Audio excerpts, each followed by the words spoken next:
¡Fuego!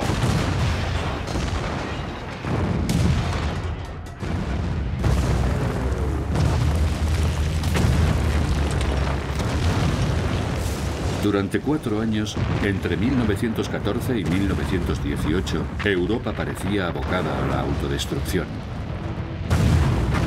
En 1914, los alemanes atacaron.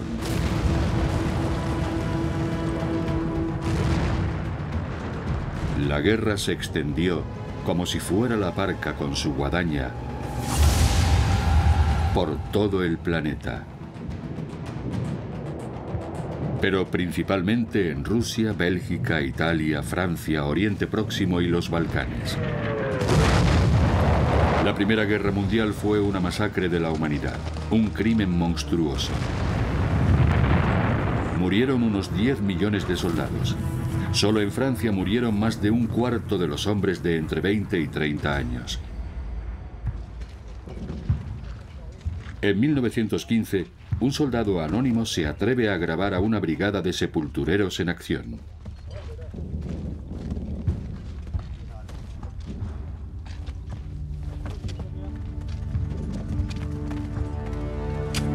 En 1916, un superviviente de la batalla de Verdún escribe: «Han muerto hasta los sentimientos».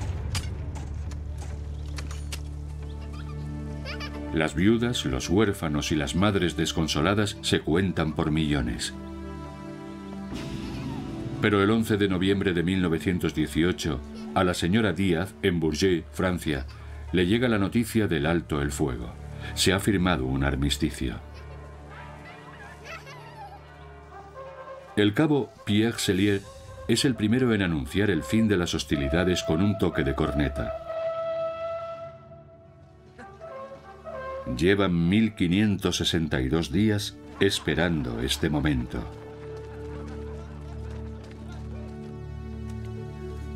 Cavan una tumba improvisada para el último proyectil de artillería de la guerra. Se han disparado 1000 millones de proyectiles. La Primera Guerra Mundial tuvo un coste total equivalente a 6 billones de dólares. El 11 de noviembre de 1918, estos hombres y mujeres sueñan con otro mundo más justo, en el que sus hijos puedan vivir felices. Una de las mejores mentes del siglo XX, el escritor austríaco Stefan Zweig, escribe: «La guerra había terminado, pero no era así, solo que no lo sabíamos». Apocalipsis, la guerra interminable. 1918.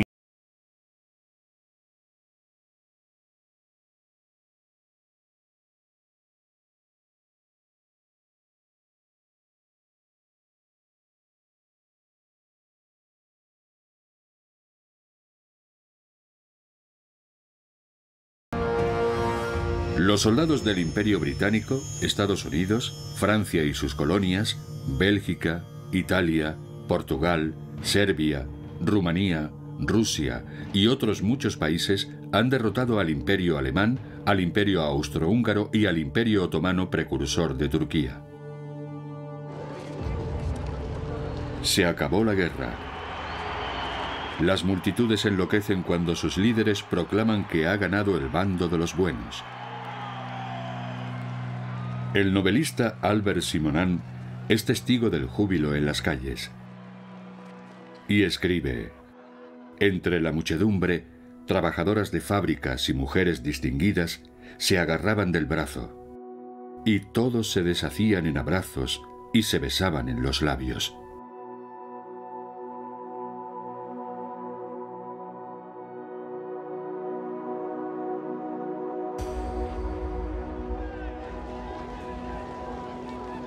Todo el mundo cree que es el fin de lo que denominan la guerra para terminar con todas las guerras.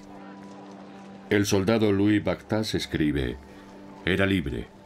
Por fin había huido de las garras del militarismo, por el que había desarrollado un odio que les inculcaré a mis hijos, a mis amigos y a mi familia.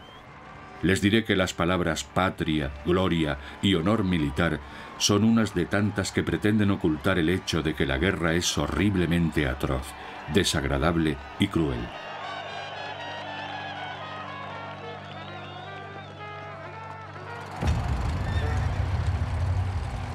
¿Qué grandes imperios sobrevivirán? La guerra que tantas vidas ha segado también ha avivado el deseo de independencia. Desde 1916, el Imperio Británico se ha visto sacudido por ataques en Irlanda, que aún forma parte del Reino Unido. Los ingleses obligan a los rebeldes irlandeses a desfilar por las calles junto a la bandera británica.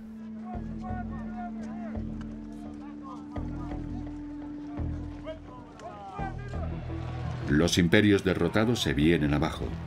El imperio austrohúngaro y sus pueblos ansían la independencia. Checos, eslovacos, croatas, eslovenos, todos quieren su propio estado y cuentan con el apoyo de Estados Unidos. Su presidente, Woodrow Wilson, ha ganado la guerra y ahora quiere la paz. Promete la independencia nacional proclamando el derecho de autodeterminación de los pueblos. Wilson quiere darle a todo el mundo el derecho a elegir su nación, sus fronteras y su gobierno. Los imperios se desmoronan. El pueblo se subleva y los reyes huyen.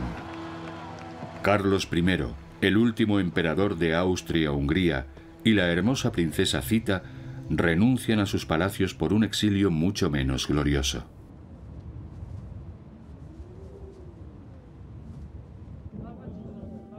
En Turquía, el sultán Mehmed VI se rinde a la disolución del Imperio Otomano y de sus ruinas emerge el mundo árabe.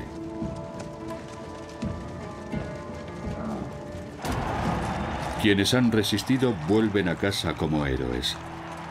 En Bélgica, el rey soldado Alberto I e Isabel, nacida en Alemania, pero cuya labor en la guerra le valió el título de la reina enfermera, son aclamados por sus súbditos.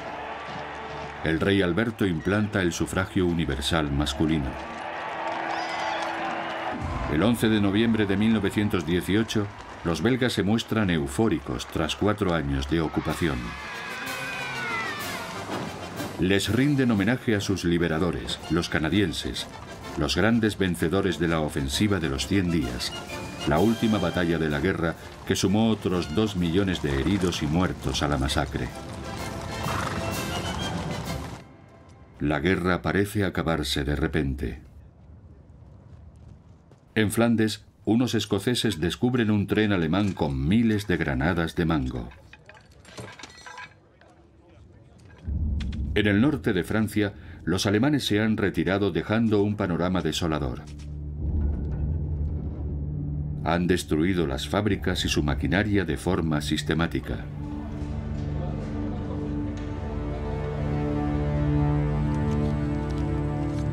La vida vuelve a surgir tras el armisticio.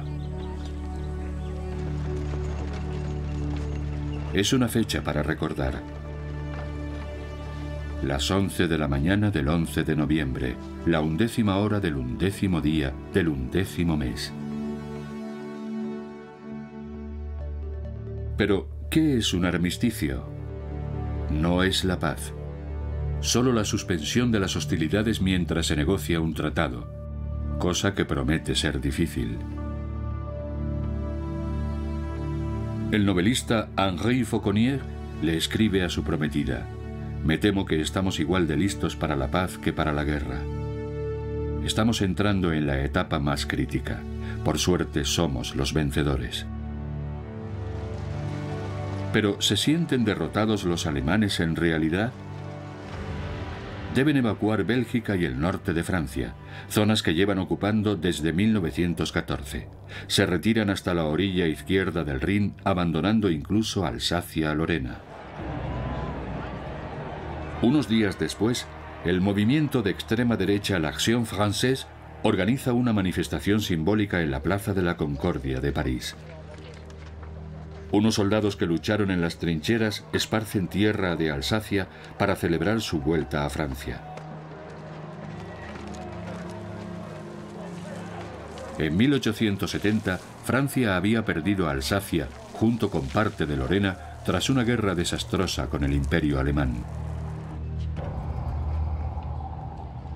En Alsacia, de nuevo francesa, veteranos derrotados hace 50 años demuestran su lealtad a Francia.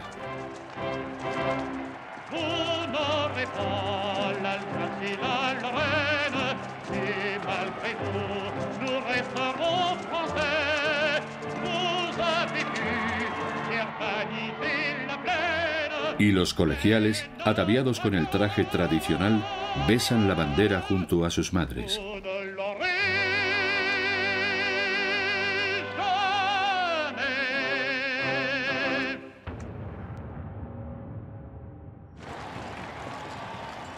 Pero no todo el mundo se muestra tan entusiasmado con el regreso de los franceses. El gobierno alemán protegió a los católicos mejor que la República Francesa anticlerical. Y muchos alsacianos valoraron la eficiencia y el orden alemanes durante el último medio siglo. Pero nadie les pide su opinión. El presidente de la República Francesa, Raymond Poincaré, es de Lorena.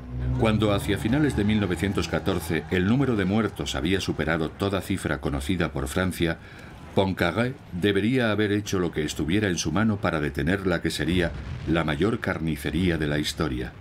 Pero todos los intentos de paz fracasaron porque Alemania no renunciaba a Alsacia-Lorena.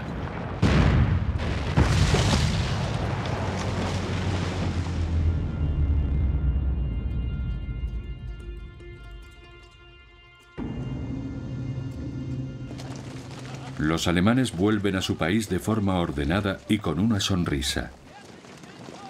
Pero se encontrarán una Alemania patas arriba. El Kaiser Guillermo II, que le declaró la guerra a Francia en 1914, acaba de abdicar y se ha exiliado en los Países Bajos.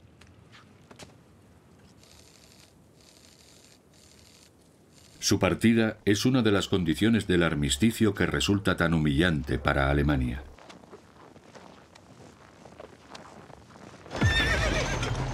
Al volver a sus ciudades y pueblos, los soldados alemanes son recibidos por multitudes que los ovacionan. No sienten que hayan perdido la guerra. Para ellos, el armisticio es una puñalada trapera. Un rencor que el cabo Adolf Hitler explotará de forma magistral. Los soldados se sienten traicionados por los políticos que asumieron el poder y proclamaron la República Alemana, como hizo el socialista Philipp Seidemann. Trabajadores y soldados, la monarquía, tan antigua y podrida, es cosa del pasado. ¡Viva la República Alemana! La revolucionaria marxista alemana Rosa Luxemburg proclama: la sociedad burguesa se hace llamar orden, paz y Estado de Derecho, pero tiene las manos manchadas de sangre. Es una deshonra. La Revolución Rusa conservó el honor del socialismo internacional.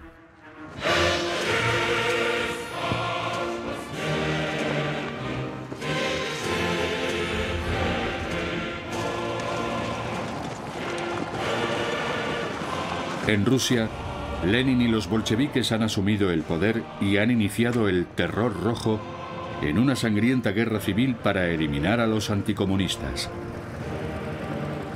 En sus vídeos propagandísticos, los bolcheviques muestran a prisioneros, entre ellos soldados ingleses, franceses y estadounidenses, que habían venido a Rusia a luchar del lado de las fuerzas anticomunistas.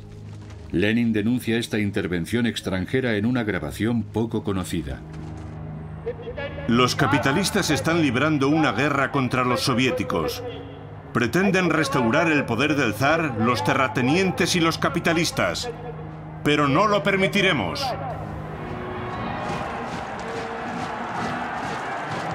El llamamiento de Lenin incita a toda una generación en Rusia y Europa. En Hungría, la revolución también va tomando impulso. Unos comunistas ultraviolentos, los Lenin-Fiúk o chicos de Lenin, serán responsables de casi 1000 muertes en cuestión de semanas. fundados y organizados por los rusos, tienen instrucciones de hacer picadillo a los contrarrevolucionarios y ahogarlos en su propia sangre antes de que trunquen la revolución. Una intervención de los aliados pondrá fin a su locura asesina y a sus vidas. A finales de 1918, Europa Central se encuentra al rojo vivo. Después de Rusia y Hungría, Alemania. Los comunistas inician sus ataques. Se hacen llamar la Liga Espartaquista por los esclavos rebeldes de la antigua Roma. En el otro bando se encuentran los Freikorps, grupos paramilitares de voluntarios reclutados del ejército que acaban con la revuelta comunista y ejecutan a sus líderes, incluida Rosa Luxemburg.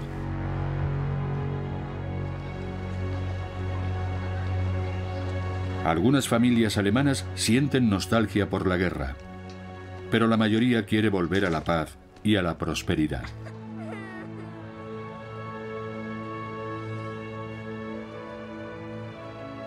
Pero, ¿qué destino les aguarda a sus hijos 20 años después en la batalla de Stalingrado, en las nieves de Rusia?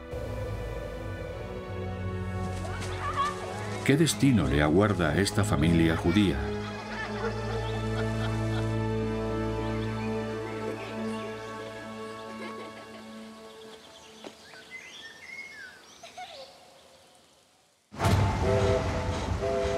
El 1 de diciembre de 1918, las fuerzas aliadas, según lo dispuesto en el acuerdo de armisticio, entran en Alemania para ocupar toda la región en torno al Rin. El Rin es una frontera natural, el valle de todas las invasiones, símbolo del enfrentamiento entre Francia y Alemania. Muchos alemanes reciben a las tropas francesas con una sensación de alivio. Cualquier cosa es mejor que el caos. Pero rápidamente resurgen el resentimiento y la hostilidad. Entre estos niños alemanes se encuentra el futuro director de cine Max Ophüls. En sus memorias recuerda sus sensaciones y sus lágrimas al ver la crueldad y brutalidad de los soldados franceses. A algunos soldados africanos se les acusa de violación. En 1940, los alemanes se vengarán cruelmente de los prisioneros de guerra de las colonias francesas y Hitler esterilizará a los hijos nacidos de parejas de distinta raza. En la ocupación aliada de 1918, los alemanes también le tienen aversión al ejército británico, incluidos los canadienses, que solo quieren volver a casa.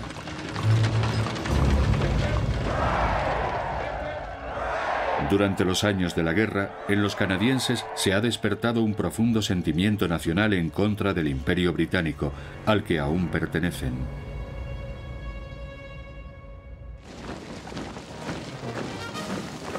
La opinión sobre los 100.000 estadounidenses apostados a orillas del Rin es bastante distinta. Las tropas del tío Sam son mucho más populares. Uno de ellos escribe: «Hemos luchado contra los cabezas cuadradas, como nosotros los llamábamos. Pero no habían invadido Estados Unidos ni asediado Nueva York. No teníamos deseos de venganza. Lo único que queríamos era la paz, y muchos de nosotros éramos de ascendencia alemana».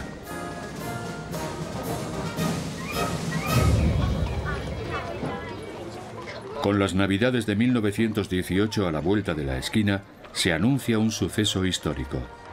La llegada del primer presidente de Estados Unidos que sale de América, Woodrow Wilson, al que aquí vemos junto a Franklin D. Roosevelt, el por entonces subsecretario de la Marina y futuro presidente. Wilson ha venido para la conferencia de paz.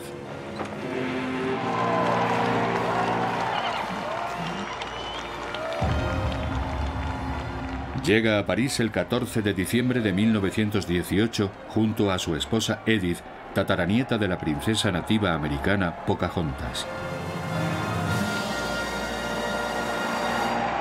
París le da una bienvenida triunfal y Wilson declara: «Os construiremos un mundo bueno y próspero en el que todas las naciones disfruten el legado de libertad cuyo alto coste han pagado Francia, Estados Unidos, Inglaterra e Italia».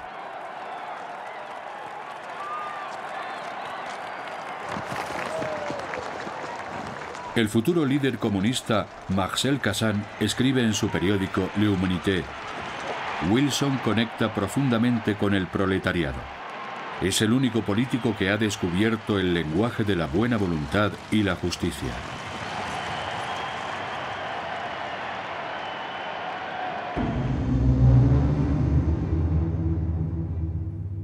Wilson, abogado y ex-rector de la Universidad de Princeton, fue elegido en 1912 como demócrata y reelegido en 1916 gracias al eslogan «Nos libró de la guerra». Pero semanas después de comenzar su segundo mandato, decide enviar fuerzas estadounidenses al conflicto. Para enero de 1918, Wilson ha esbozado un plan de 14 puntos para negociar la paz. Establece la necesidad de un amplio programa de liberalismo económico y político y la creación de una asamblea de naciones para evitar futuras guerras. En París se enfrentará a otra leyenda de la política, el primer ministro francés Georges Clemenceau.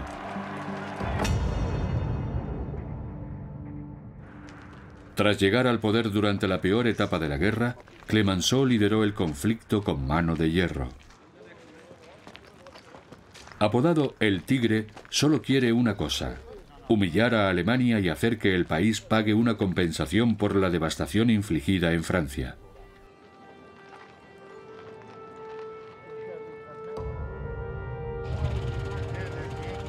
Los británicos y los estadounidenses temen que ello suponga la ruina financiera para las potencias derrotadas y las empuje hacia el extremismo, el bolchevismo y la guerra civil, como en Rusia. El 3 de enero de 1919, después de pasar las vacaciones con el rey de Inglaterra, Woodrow Wilson viaja a Roma para visitar al rey de Italia, Víctor Manuel III. El objetivo de la gira europea de Wilson es recabar apoyos para su doctrina, su programa para la paz mundial.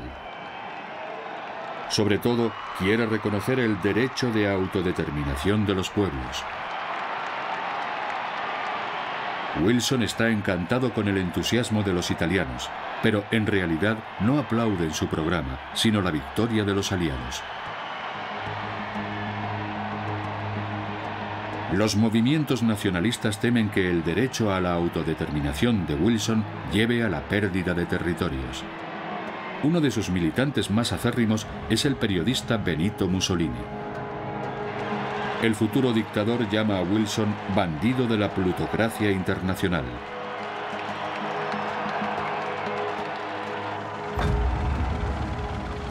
Wilson vuelve a París el 18 de enero de 1919 para la conferencia de paz que pondrá fin formalmente a la Primera Guerra Mundial.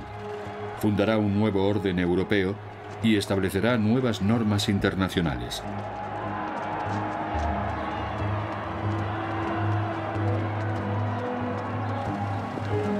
Aunque hay representados 27 países, solo cuentan Wilson y los demás vencedores de la guerra, los 4 grandes de la época. El francés Clemenceau, que rehúye las cámaras, el británico Lloyd George, que las busca, al igual que el italiano Orlando.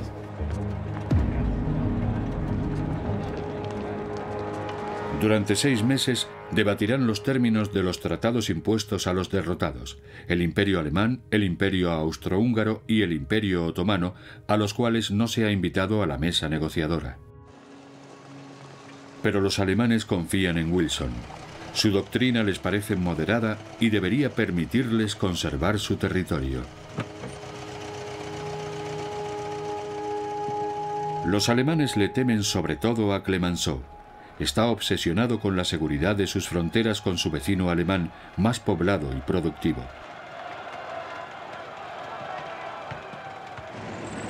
Tras 6 meses de negociación, se convoca a los representantes de todos los países que lucharon en la guerra en el Palacio de Versalles.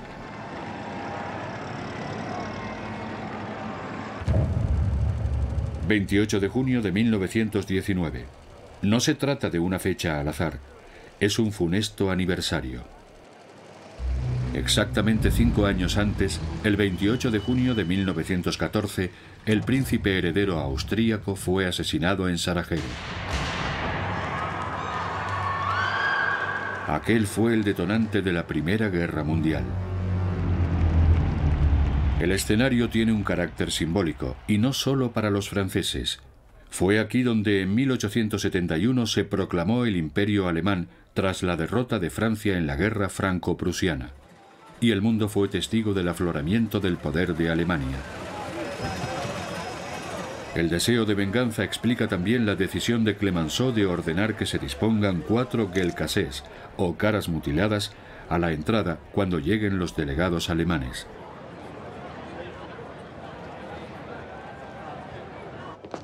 Los alemanes aparecen a las 3 en punto. Les conceden solo unos minutos para firmar. El tratado se coloca sobre esta mesa en el centro de la Galería de los Espejos. El ejército alemán se limitará a 100.000 hombres y se quedará sin apoyo aéreo ni artillería pesada. Alemania perderá sus colonias y su flota naval se verá reducida. Pero lo más importante es que deberá pagar una compensación descomunal para la época, el equivalente a 600.000 millones de dólares. Alemania pierde el 10% de su territorio.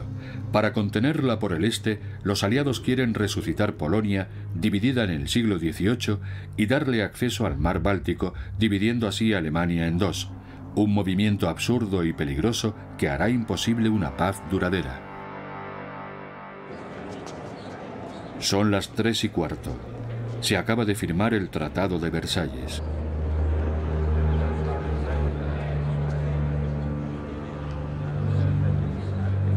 Los 4 grandes van a saludar ahora a la prensa internacional. Hace solo unas semanas, Wilson advirtió: nuestro mayor error sería darle a Alemania un motivo de peso para querer vengarse algún día. Unas exigencias excesivas desenterrarían el hacha de guerra. Pero Clemenceau no está de acuerdo. Seguro de sí mismo declara: Alemania nos las pagará. Aunque está agotado. Y añade: librar la guerra fue más fácil que lograr la paz.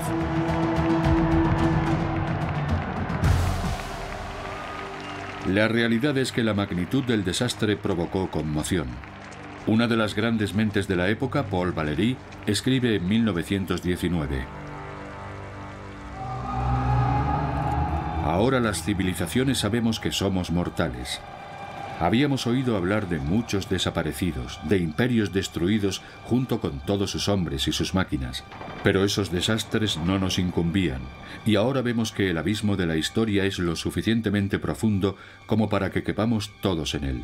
Somos conscientes de que una civilización es tan frágil como la vida humana.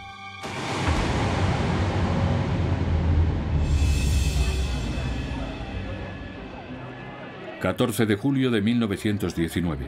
Este año el Día de la Bastilla es una celebración de la victoria, pero también de la enorme humillación de Alemania en el Tratado de Versalles.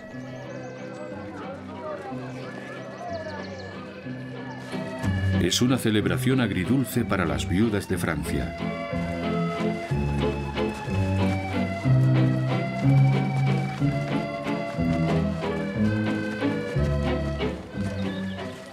A muchos supervivientes les cuesta pasar página.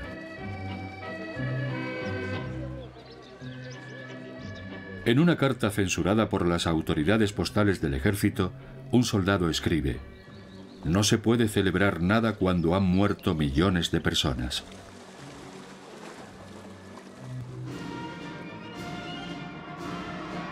Pero solo 6 meses después de la guerra, Clemenceau ordena la organización de un gran desfile por los campos elíseos de todos los ejércitos que lucharon durante 4 largos años.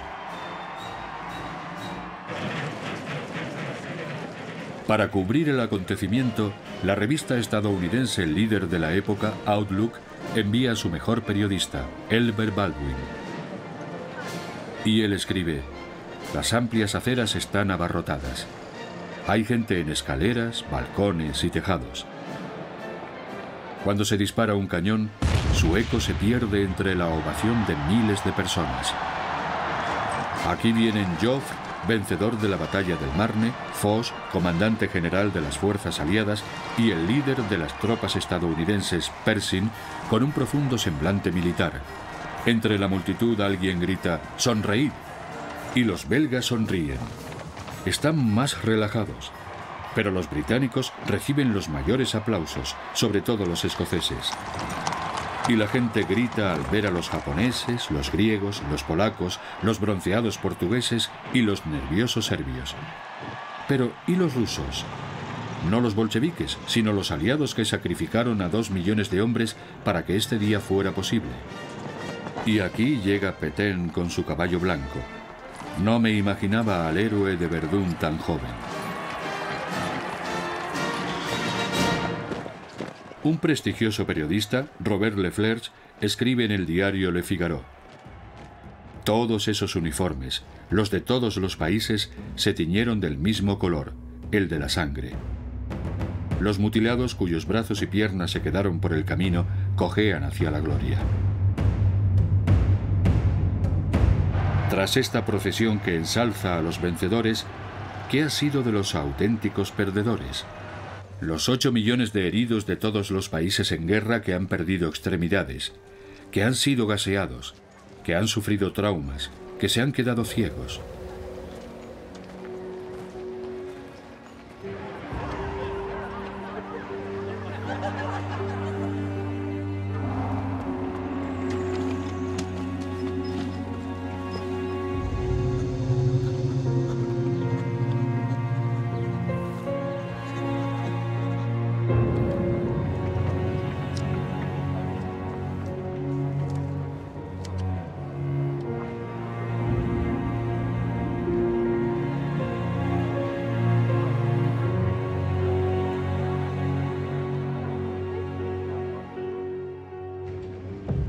¿Y qué hay de los hombres a los que los proyectiles les destruyeron dientes, nariz y ojos?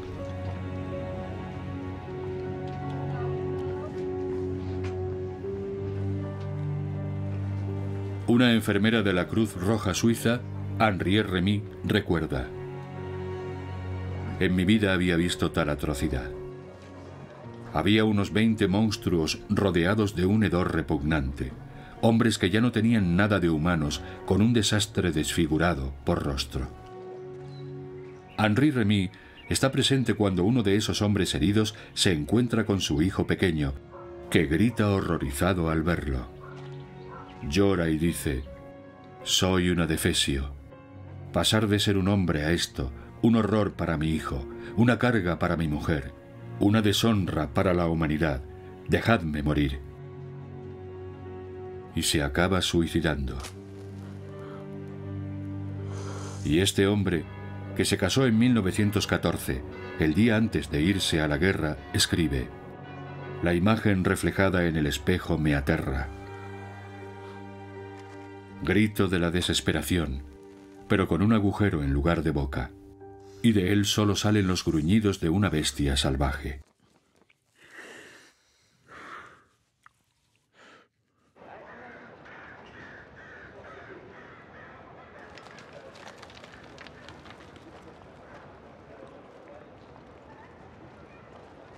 La guerra solo nos dejó cementerios y ruinas, escribe Marcel Capy, una de las mujeres que durante 4 años había sustituido a los hombres que trabajaban en las fábricas de munición.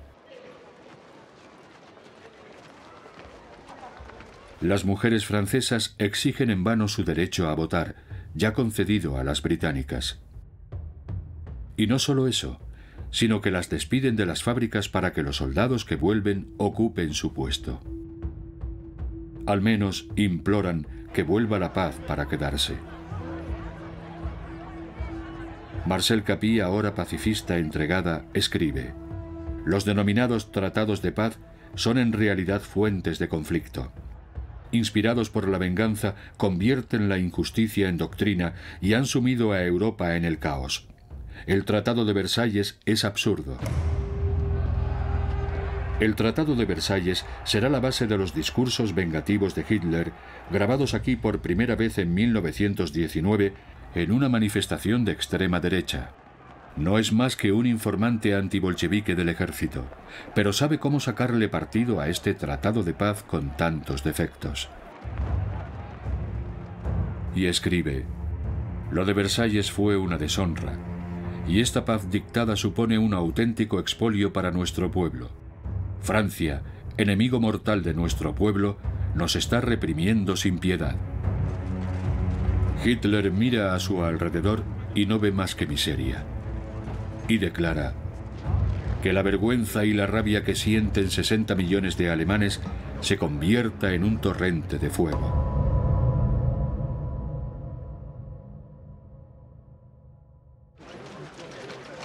El Tratado de Versalles exige que los alemanes entreguen sus armas, a cambio de las cuales reciben una compensación.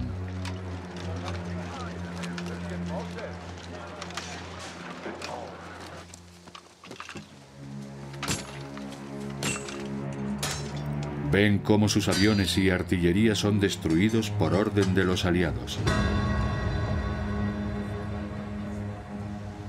Los líderes militares alemanes comparten esta sensación de humillación.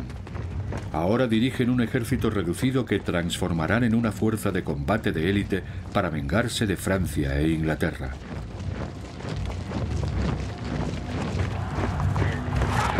Fracasarán en sus intentos de hacerse con el poder, pero presionarán a sucesivos gobiernos hasta encontrar en Hitler al hombre ideal para su plan. En 1919, la esvástica empieza a aparecer en los cascos. Uno de estos oficiales, Ernst Junger, escribe: la guerra no es el final, sino el principio de la violencia. El teniente Friedrich Wilhelm Heinz declara: cuando nos dijeron que la guerra había acabado nos reímos, porque nosotros somos la guerra. Su llama sigue ardiendo en nuestro interior.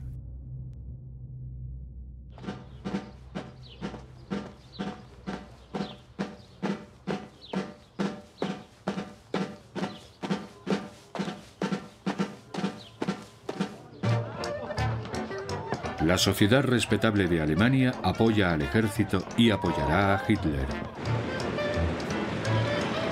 Los empresarios que fabricaron miles de ametralladoras y millones de uniformes componen una nueva élite adinerada.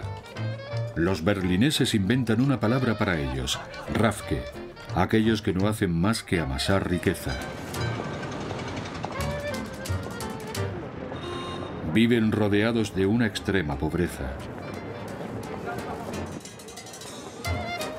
Y son el colmo del escepticismo.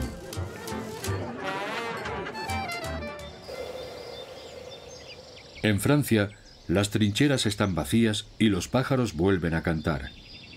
Pero 2 años después, los ejércitos aliados siguen luchando por desmovilizar a 9 millones de hombres. La censura del correo militar continúa hasta que todos los hombres hayan vuelto a la vida civil. Una carta interceptada a uno de estos hombres olvidados dice: ¿por qué no nos dejan irnos? No podemos más. Ahora que la guerra se ha acabado, dejad que quienes os hemos salvado volvamos con nuestras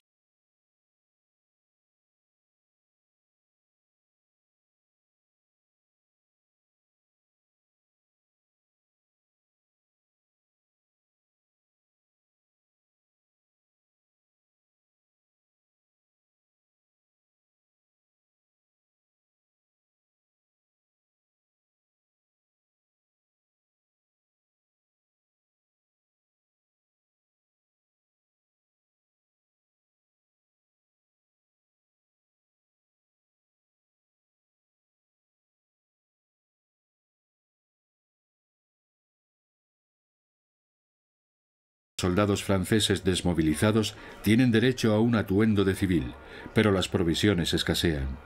Los intentos de teñir los uniformes se consideran ridículos, así que a cada hombre se le pagan unos $50. Muchos son granjeros que regresan a sus campos. Pero a los trabajadores de fábricas de todos los países les cuesta más encontrar trabajo. A las mujeres las han echado de los trabajos que tenían en tiempos de guerra, pero la producción de armas también se ha visto reducida. Los empresarios no pueden transformar sus negocios de la noche a la mañana. A quienes más difícil les resulta la desmovilización es a los australianos y neozelandeses, conocidos como ANZAC. Están asentados en sucios campamentos de tránsito. Estos soldados de continentes lejanos y sus oficiales desencantados no tienen otra cosa que matar más que tiempo. Montan extraños espectáculos como este número sobre la muerte. Tras evitarla en las trincheras, ahora la muerte los acosa en forma de la llamada gripe española.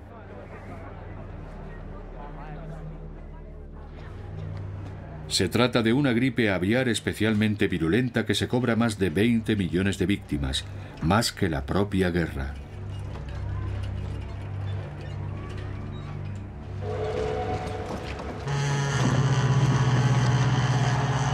Los soldados que regresan se enfrentan a numerosos retos. Earl Sutherland, de Toronto, le escribe a su madre: «Espero que no me reproches el haberme casado con una chica de padre alemán.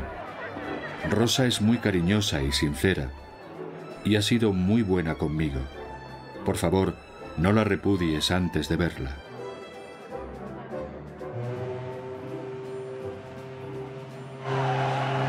El teniente Arthur Lapointe, del famoso Bandús, el 22º regimiento principalmente franco-canadiense, vuelve a Quebec. Y escribe: «El corazón me estalla de alegría por esta tierra que no creí que volvería a ver». Algunos miembros de su familia han muerto por la gripe. Su vecina perdió a su marido en la batalla de Vimy en 1917. La repatriación concluye. Una comisión especial informa: la mayoría de los hombres vuelven de la guerra con una especie de letargo mental. Han estado sometidos a la disciplina militar, los han alimentado y vestido, y han seguido órdenes durante tanto tiempo que han perdido su autonomía.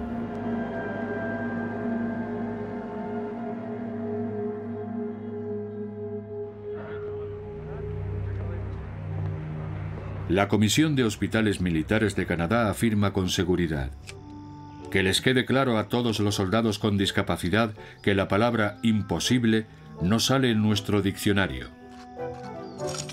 El éxito que tengan luego en su trabajo dependerá de la energía y perseverancia que muestren a lo largo de la rehabilitación.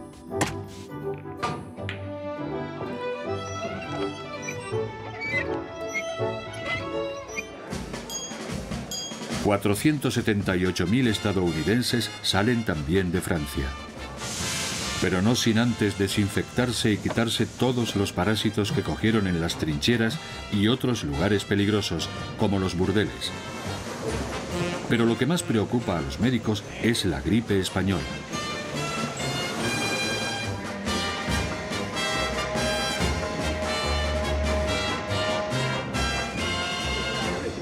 Los soldados afroamericanos están bastante inquietos. En Francia no han sufrido racismo, pero ahora vuelven a casa, a la segregación del sur y al aumento de la violencia encabezada por el siniestro y secreto Ku Klux Klan. En las plantaciones de algodón, la vida no ha cambiado mucho desde la esclavitud, y los niños cantan un viejo espiritual que luego cantó Louis Armstrong.